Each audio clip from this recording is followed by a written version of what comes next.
Em nome do Pai, do Filho e do Espírito Santo. Amém. Naquele mesmo dia, primeiro da semana, 2 dos discípulos iam para um povoado chamado Emaús, a uns 10 quilômetros de Jerusalém. Conversavam sobre todas as coisas que tinham acontecido. Enquanto conversavam e discutiam, o próprio Jesus se aproximou e começou a caminhar com eles. Os seus olhos, porém, estavam como vendados, incapazes de reconhecê-lo. Então Jesus perguntou: "O que andais conversando pelo caminho?"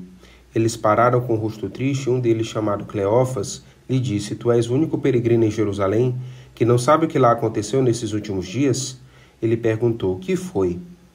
Eles responderam: "O que aconteceu com Jesus Nazareno, que foi um profeta poderoso em obras e palavras diante de Deus e diante de todo o povo. Os sumos sacerdotes e as nossas autoridades o entregaram para ser condenado à morte e o crucificaram. Nós esperávamos que ele fosse quem libertaria Israel, mas com tudo isso já faz 3 dias que todas as coisas aconteceram. É verdade que algumas mulheres do nosso grupo nos assustaram. Elas foram de madrugada ao túmulo e não encontraram o corpo dele. Então voltaram dizendo que tinham visto anjos e que estes afirmaram que ele está vivo. Alguns dos nossos foram ao túmulo e encontraram as coisas como as mulheres tinham dito. A ele, porém, ninguém viu. Então ele lhes disse: Como sois sem inteligência e lentos para crer em tudo que os profetas falaram? Não era necessário que o Cristo sofresse tudo isso para entrar na sua glória? E começando por Moisés e passando por todos os profetas, explicou-lhes todas as Escrituras, as passagens que se referiam a ele. Quando chegaram perto do povoado para onde iam, ele fez de conta que ia adiante. Eles, porém, insistiam: Fica conosco, pois já é tarde, e a noite vem chegando. Ele entrou para ficar com eles. Depois se sentou à mesa com eles, tomou o pão, pronunciou a bênção e partiu, e deu a eles.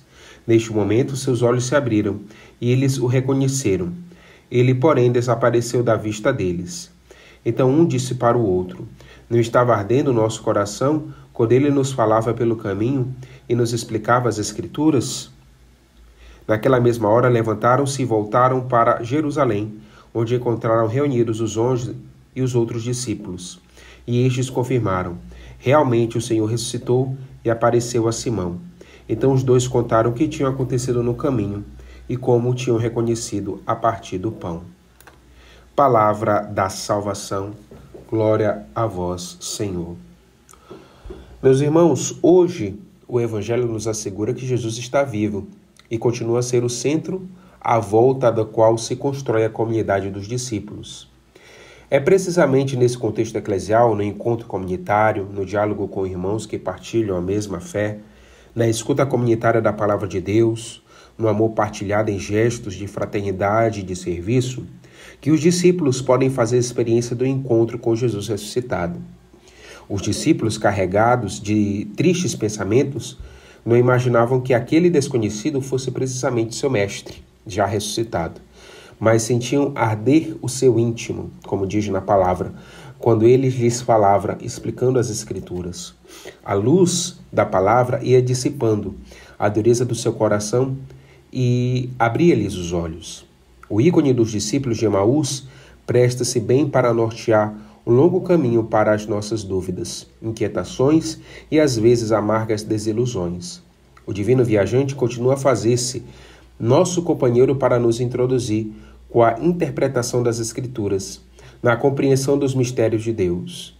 Quando o encontro se torna pleno, a luz da palavra segue-se à luz que brota do pão da vida, pelo qual Cristo cumpre, de modo supremo, a sua promessa de estar conosco todos os dias até o fim do mundo.